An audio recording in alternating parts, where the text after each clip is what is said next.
Bom dia, irmãos queridos, nesse domingo, dia 18 de abril, terceiro domingo de Páscoa. Bom dia, queridos irmãos e irmãs. E hoje, no terceiro domingo de Páscoa, meditaremos juntos o livro dos Atos dos Apóstolos, capítulo 3, versículos de 13 a 15, depois do 17 ao 19. Vós matastes o autor da vida. Arrependei-vos e convertei-vos. Continuamos no clima da Páscoa. Pedro, cheio do Espírito Santo e coragem, prega ao povo judeu, mas a sua palavra vale para nós também, do mesmo jeito.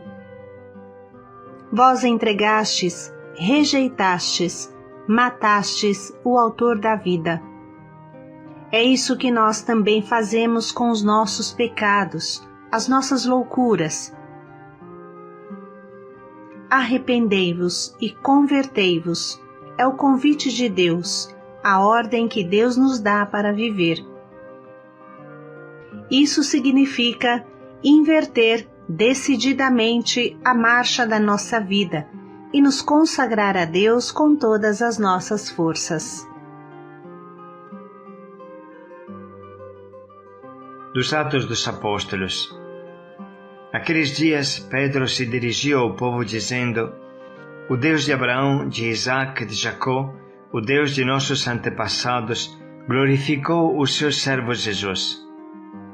Vós o entregastes e o rejeitastes diante de Pilatos, que estava decidido a soltá-lo. Vós rejeitastes o santo e o justo, e pedistes a libertação para um assassino. Vós matastes o autor da vida.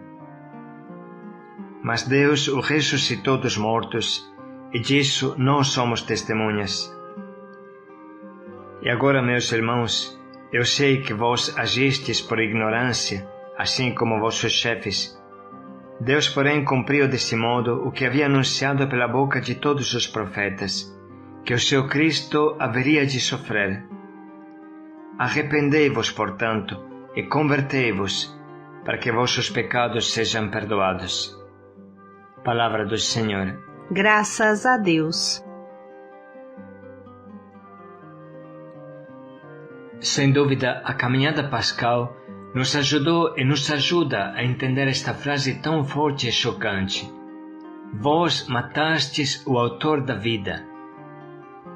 Precisamos tomar consciência de que Jesus veio nesse mundo e enfrentou a cruel tortura da Quinta-feira Santa à noite, da Sexta-feira Santa até a sua morte de cruz, para salvar o seu povo de seus pecados, para salvar o mundo de seus pecados, para me salvar. Não foram somente as autoridades judaicas romanas que crucificaram Jesus, mas sobretudo foi cada um de nós, fui eu com o meu pecado. E infelizmente, nem sempre temos consciência disso. Às vezes somos superficiais.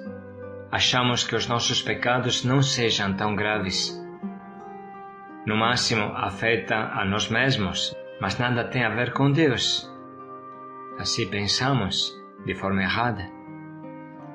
Mas a palavra fala diferente. A palavra diz: contra ti, somente contra ti eu pequei. Fiz o que é mal aos teus olhos. Assim grita Davi, depois de ter pecado com Betsabé e feito matar o seu marido. Pequei contra o céu e contra ti, diz em soluços o filho pródigo quando abraça seu velho pai. O pecado é sempre algo contra Deus em primeiro lugar. O número 598 do Catecismo assim diz: A Igreja, no magistério da sua fé e no testemunho de seus santos, nunca esqueceu que os pecadores é que foram os autores, e como que os instrumentos de todos os sofrimentos que o Divino Redentor suportou.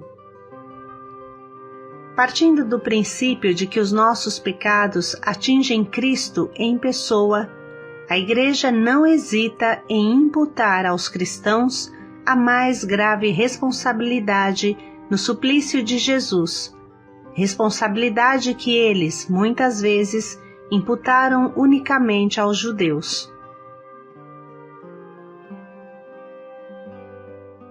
Devemos ter como culpados deste horrível crime os que continuam a recair nos seus pecados, porque foram os nossos crimes que fizeram o nosso Senhor Jesus Cristo suportar o suplício da cruz.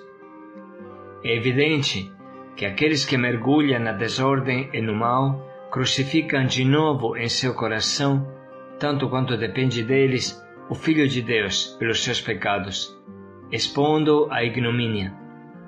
E temos que reconhecer, o nosso crime nesse caso é maior do que os dos judeus, porque eles, afirma o apóstolo, se tivessem conhecido a sabedoria de Deus, não teriam crucificado o Senhor da Glória.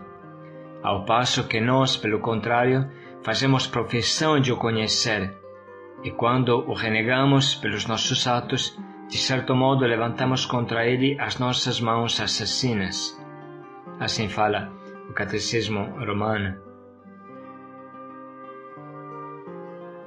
São Francisco disse um dia: não foram os demônios que o pregaram na cruz, mas tu com eles o crucificaste. E ainda agora o crucificas, quando te deleitas nos vícios e nos pecados.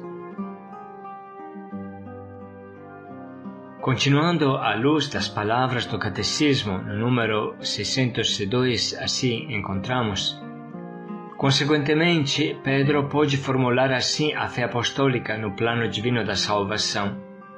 Fostes resgatados da vã maneira de viver herdada dos vossos pais pelo sangue precioso de Cristo, como de um cordeiro sem defeito e sem mancha, predestinado antes da criação do mundo e manifestado nos últimos tempos por nossa causa. A Cristo, que não conhecera pecado, Deus o fez pecado por amor a nós, para que em Cristo nos tornássemos justos aos olhos de Deus. Número 603. Jesus não conheceu a reprovação como se tivesse pecado pessoalmente, mas no amor redentor que constantemente o unia ao Pai, assumiu-nos no afastamento do nosso pecado em relação a Deus, a ponto de, na cruz, poder dizer em nosso nome: meu Deus, por que me abandonaste? Tendo-o feito solidário conosco, pecadores, Deus não poupou o seu próprio Filho, mas entregou-o para morrer por nós todos, para que fôssemos reconciliados com Ele pela morte do seu Filho.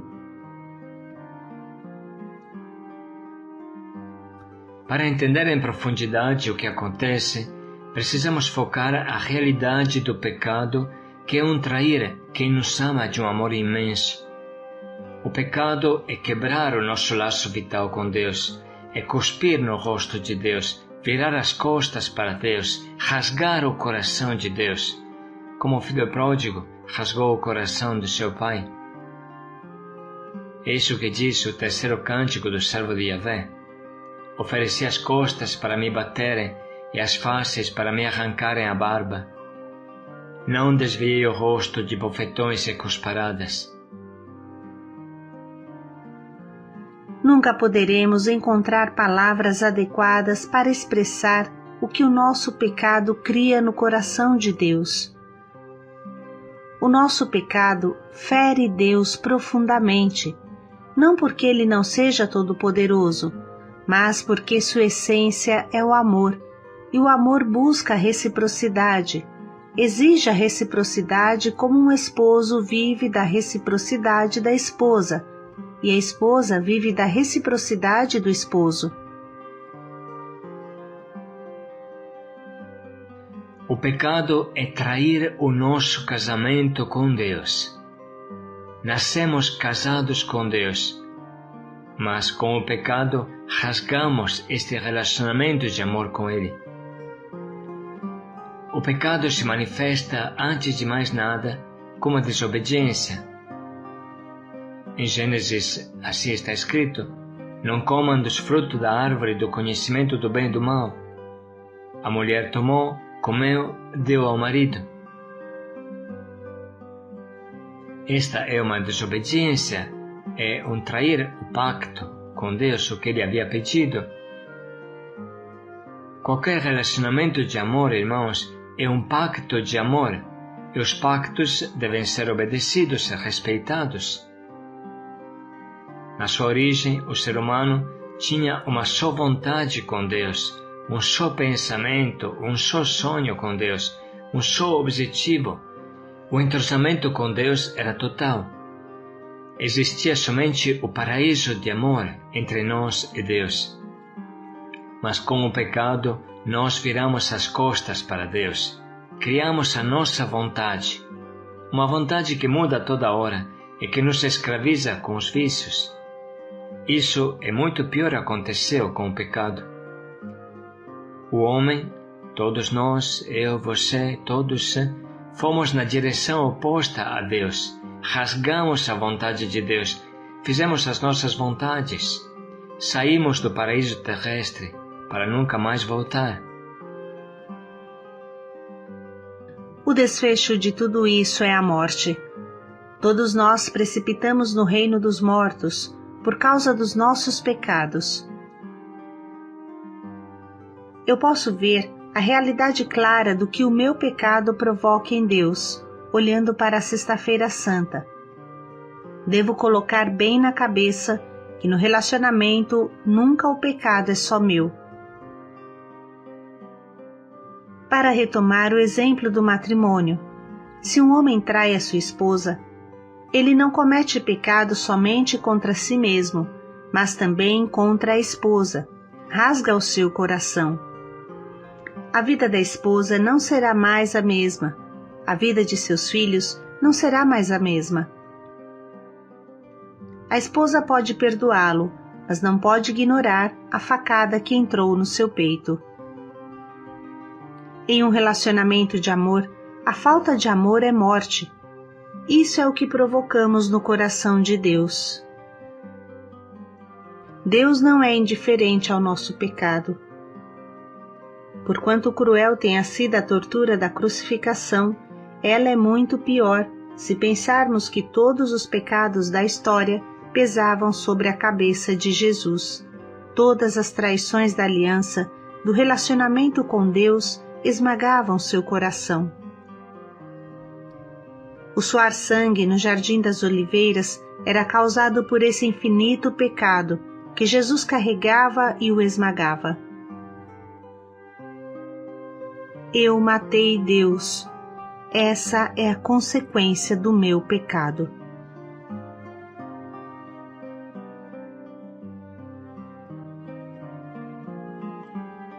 Irmãos, não estamos acostumados a estas reflexões tão fortes, tão tristes, mas vamos agora ler novamente a palavra para entender que esta é a realidade de verdade. Naqueles dias, Pedro se dirigiu ao povo dizendo: O Deus de Abraão, de Isaac e de Jacó, o Deus de nossos antepassados, glorificou o seu servo Jesus. Vós o entregastes e o rejeitastes diante de Pilatos, que estava decidido a soltá-lo. Vós rejeitastes o santo e o justo, e pedistes a libertação para um assassino. Vós matastes o autor da vida. Mas Deus o ressuscitou dos mortos, e disso nós somos testemunhas. E agora, meus irmãos, eu sei que vós agistes por ignorância, assim como vossos chefes. Deus, porém, cumpriu desse modo o que havia anunciado pela boca de todos os profetas, que o seu Cristo haveria de sofrer. Arrependei-vos, portanto, e convertei-vos, para que vossos pecados sejam perdoados. Vamos agora dedicar um minuto para sublinhar as frases que mais nos atingem.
Vamos nesse momento escolher um propósito que nos ajude a reconstruir o nosso relacionamento com Deus e pôr fim à sua agonia por causa do meu pecado.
Jesus deu a sua vida por nós.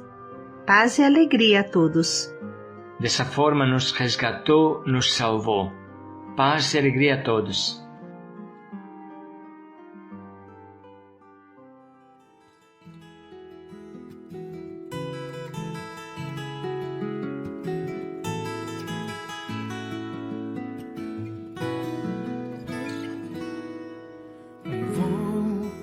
Ficar bem aqui, aos pés de tua cruz, olhando em teus olhos, tua face de luz.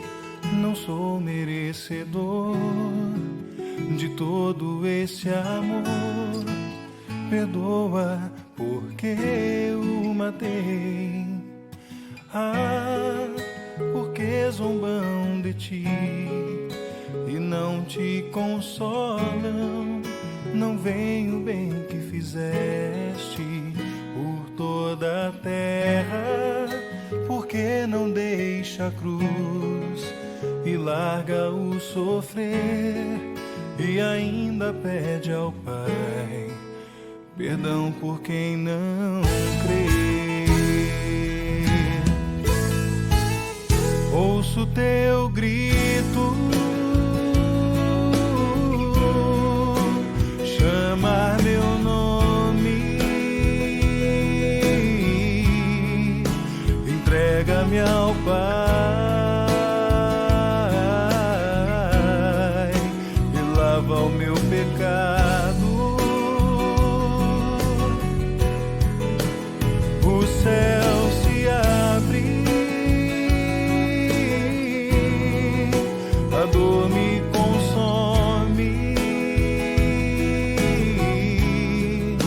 não tenho mais dúvidas,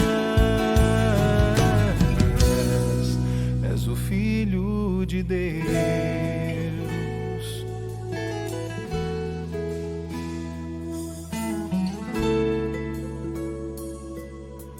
Vou ficar bem aqui, aos pés de tua cruz, olhando em teus olhos, tua face de luz.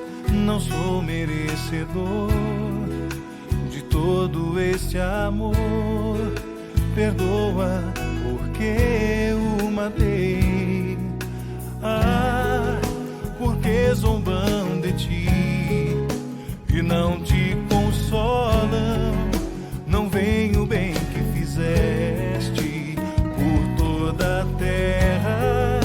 Porque não deixa a cruz e larga o sofrer, e ainda pede ao Pai perdão por quem não crê. Ouço teu grito, chama meu nome, entrega-me ao Pai e lava o meu pecado.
és o Filho